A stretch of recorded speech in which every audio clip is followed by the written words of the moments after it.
So this came about around 12 years ago with a buddy of mine. We kept doing crawfish bowls, and we kept, wasting our money on, trying to figure out what was going on. Right. We kept swelling up, and it's like, why can't we ever get this right?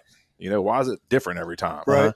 So found out the major companies, they do some things to where later in the season it becomes saltier, and a lot of people notice that. And we also found out some other things, and so we're like, okay, well, we're going to make our own stuff. So basically what we did was went and found a local blender, and I bought $400 or $500 for the seasoning. Okay. We're going to figure this out. So after about 2 years of R&D, we finally figured out the base product of the seafood blend.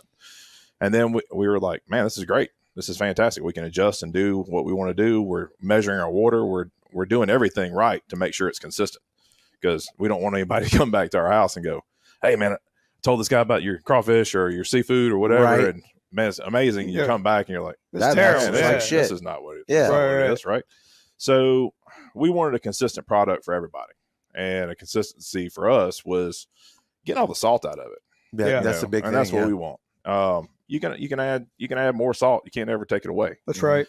So there's nothing. I mean, it's kind of a highly guarded secret on how seafood blend is actually made, or crawfish boil or whatever. Right.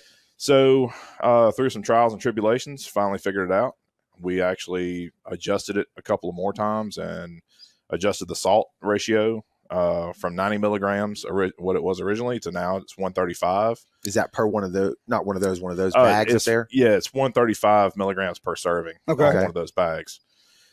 And so kind of started from there. And then once we went from there, we kind of went from every other seasoning that we liked, because we messed up some food, as everybody has. Right. We're going to throw some stuff together, whatever, and now we're going to add our seasoning. At the end of the day, it's just like, oh, it's way too salty. Right. Yeah. Right. So this is more of a cook's seasoning, right? You cook, you add your chicken base, you add your other stuff, your Worcestershire sauce and all the other condiments or whatever you do, your sauces, or you salt your sauces and do everything and make those right.